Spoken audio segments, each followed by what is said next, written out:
Salam əziz tələbələr, bugünkü mövzumuz zamanlar mövzusunun davamıdır. Keçən dəfə sadə zamanlardan danışmışdıq. İndi isə davam edici və bitmiş zamanlar haqqında danışaq və ümumiyyətcə bu zamanlar mövzusunun ümumiyyətcə qutaraq, daha sonra isə mən zaman uzlaşmalarının videosunu çəkib yükləyəcəm. Deməli, ilk öncə zamanlar, davam edici zamanlar hansılardır? Davam edicilərlə başlayaq. Birinci, indiki davam edici zamandan danışaq. İndiki davam edici zaman forması. Deməli, present continuous.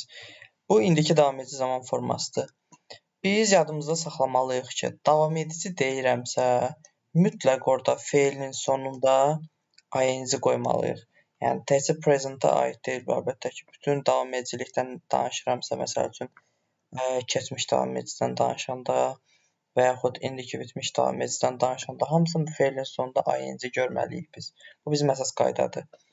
İndi bəs bu zaman formasının düzəlməsi üçün bizə hansı köməkçi feillər lazımdır? Bizə lazımdır am, is və are. Bu köməkçi feillər üzərinə gələk, feilin birinci forması, üzərinə gələk, həmin o bayaq dediyim ing. Deməli, bu struktur bizim indiki davam edici zamanın formasının düzəlmə strukturudur. Am istifadə olunur ancaq birinci şəxsin təkindən, yəni mən deyəndə ancaq istifadə edirəm əmi. Is istifadə olunur üçüncü şəxsin təkində. Yerdə qalanlarda isə are istifadə olunur. Yəni you do, we do, they do. Bunların hamısında isə are istifadə olunur. Məsəl üçün bir cümlə yazaq. I am speaking. I'm speaking. Mən indi danışıram deməkdir bu. I am speaking.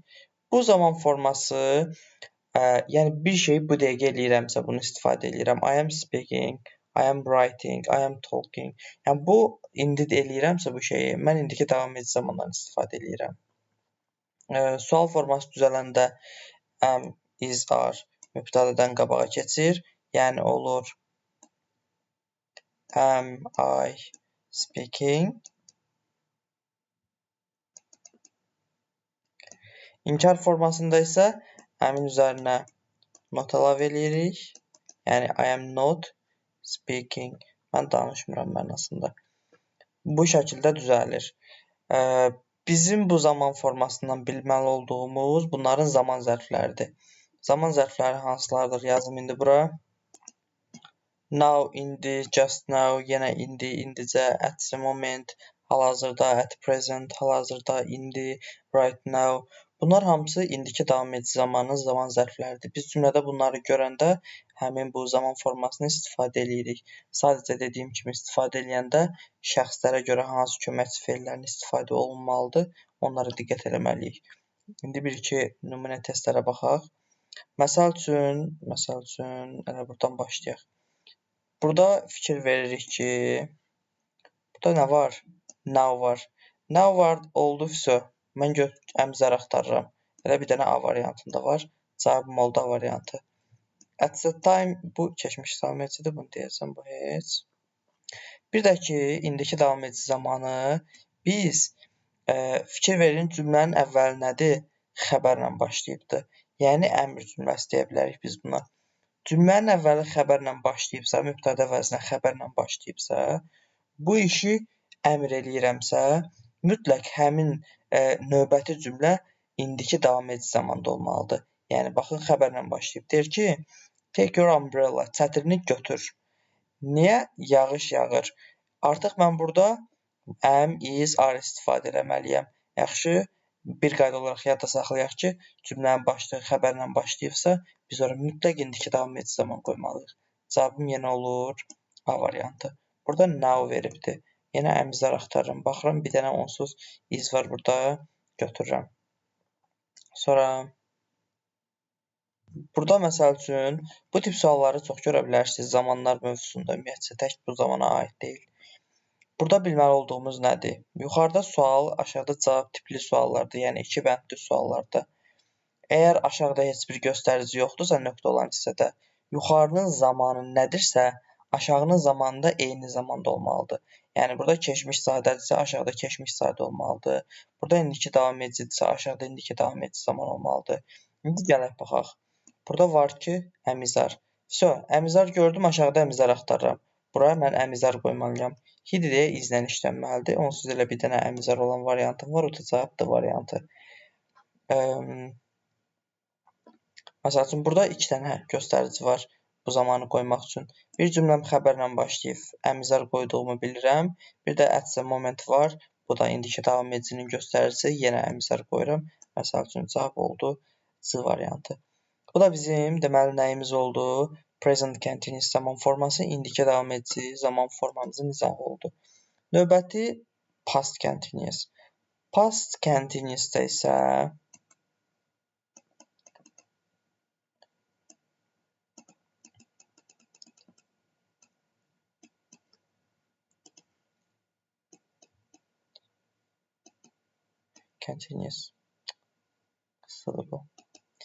deməli, past continuous zaman forması keçmiş davam edici zaman forması deməkdir.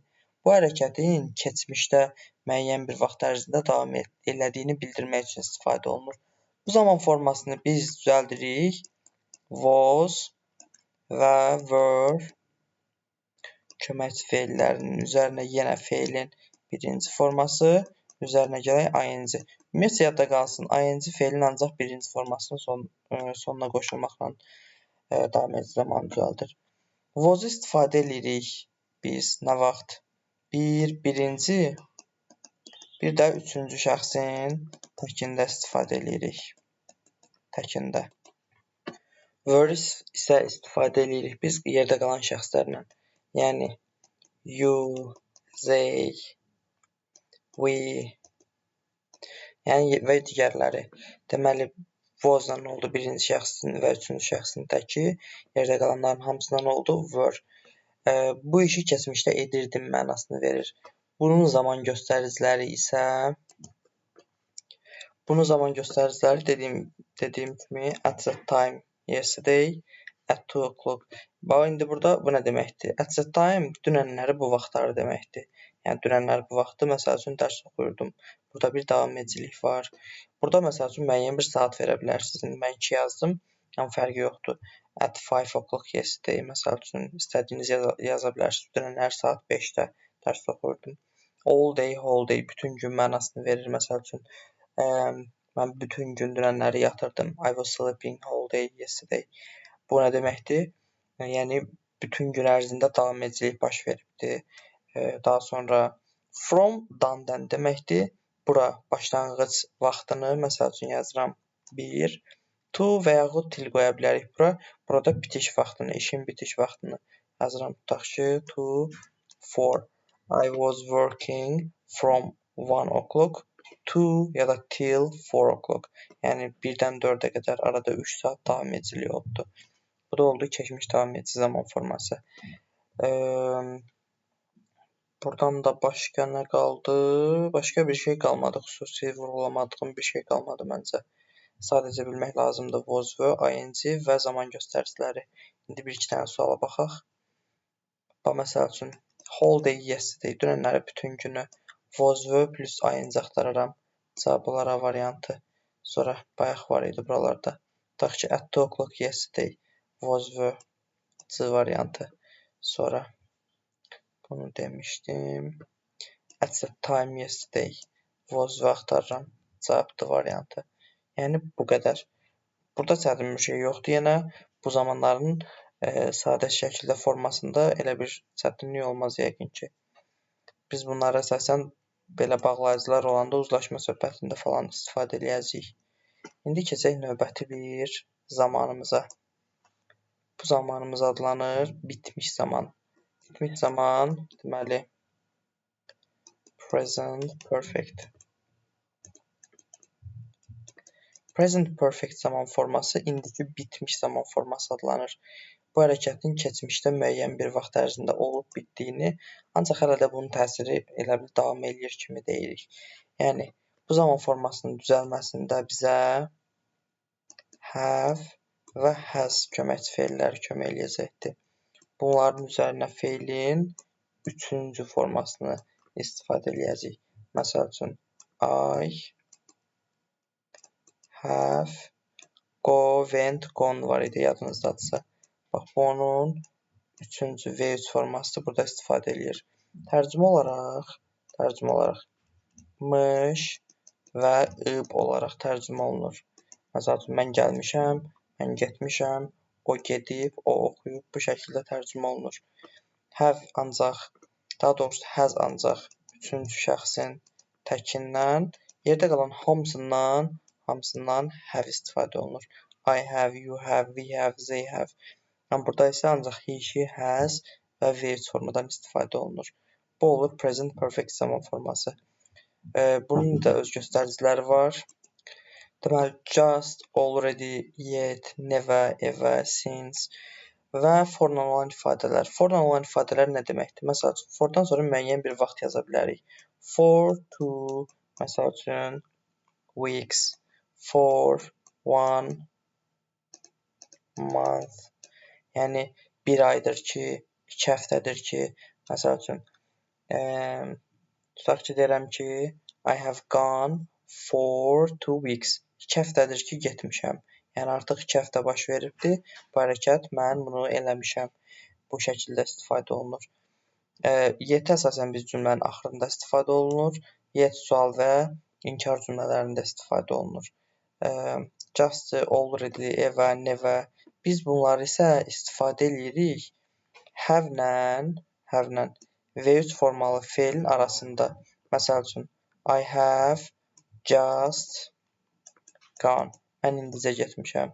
I have already gone. Mən artıq getmişəm. Və yaxud I have never gone. Mən heç vaxt getməmişəm. Və yaxud I have ever gone. Mən heç getmişəm. Ever-nə daha çox sual cümlələrində istifadə edəcəyik biz. Bu da oldu bizim present perfect zaman formamız. Və son olaraq past perfect zaman forması. Deməli, yazıram bura past perfect. Past perfect zaman forması had, have, has-in keçmiş zaman forması had olaraq istifadə olunur. Yenə üzərinə gələk feilin üçüncü formasından istifadə edirik. Bu zaman forması da have-də has-da olduğu kimi göstəricilərə sahibdir. Hansılardır? Əsas göstəricisi before'dur. Before. Bir də by ilə olan ifadələr. Yəni, məsəl üçün, by the time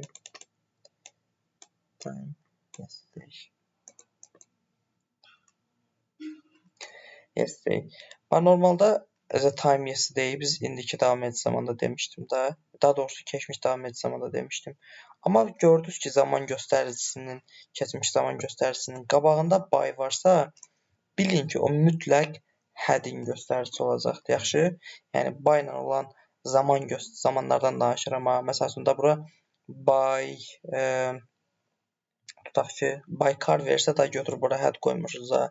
By-dan sonra zaman göstəricisi gəlsin deyirəm. Şəxs və yaxud əşya gəlsin demirəm. Onda had V3 istifadə edirik. Before. Before əsasən ilə had-in göstəricisidir. Və deməli, bunu bağlayıcılarda deyəcəm. Before həm də bağlayıcıdır. Had-i özündən sonra yox, özündən əvvəl istəyir. Yəni, məsəl üçün, bir dənə cümlə yazıq, üzərində deyək. Məsəl üçün, I had gone home before you went. Sən deməli, getməmişdən qabaq mən eləmişdim, evə gəlmişdim. Deməli, bax, burada, daha doğrusu getmişdim. Deməli, burada neylədik? Before-dan qabaq biz had gone istifadə elədik. Bir dənə də göstəricisi var bunun, already-dir. İndicə mən dedim ki, already-ni mən bura yazdım present perfect, indiki bitmiş zamanı. Amma fikir verdik, burada yazdım. Deməli, həm onun göstəricisi ola bilər, həm bunun göstəricisi ola bilər. Amma fərq nədir? Yadınıza qalsın. Already normalda have-hazin göstəricisi kimi sayılır. Biz baxırıq cümləyə. Cümlədə keçmiş zamanda bir dənə söz gördümsə, mən onu had-in göstəricisi kimi qəbul edəcəm. Yəni, cümlədə heç bir keçmiş zaman söz yoxdur. və variantlar, daha doğrusu şərtdə də already yazıbsa, keçmiş yoxdursa, mən onu have has olaraq qoyacağam boşluq yerinə. Amma əgər baxıram cümlədə keçmiş zamanda bir söz varsa, mən boşluğa had plus was qoyacağam. Bu da oldu mənim bitmiş zamanlarım. İndi bunu da bir-iki testinə baxaq. Daha yaxşı başa düşək. Məsəl üçün, already. Cümlədə keçmiş falan heç nə görmürük elə. Have has axtarıram. Cavab Y variantı. Sonra since indiki bitmişin göstəricisidir. Have has axtarıram. Cavab B variantı. Sonra indi bu when-lə bağlayıcıdan olandır. Bunu keçməmişəm. Ona görə demirəm hələ. Başqa nə deyim? Məsəl üçün, yenə already have has axtarıram. Before. Before da dedim nəyin göstəricisidir? Had-in göstəricisidir. Məsəl üçün, burada olur C variantı. Baxın, bayaq dedim, by ilə olan zamanlar. By Monday, last month. Keçən birinci gün, keçən ayın birinci günü mənasında. İndi baxaq burada. Deməli, nədir? By ilə verib deyə zamanı mən ora had qoymalıyam. Cavabım olur nə? C variantı. Yəni, sadə şəkildə. Sadəcə nə edirəm? Göstəricilərə baxıram və qoyuram. Yet, already, bunlar hamısı nəyin göstəricisi idi? Have has-in göstəricisi idi. Cavabım olur B variantı. Yəni, bu belə. Bitmiş zamanlarda da heç bir çətinlik yoxdur. Növbəti dərsdə bu zamanların uzlaşmasını, bağlayıcıları, zaman bağlayıcılarını bunları izah eləyəcəm. Hələlik.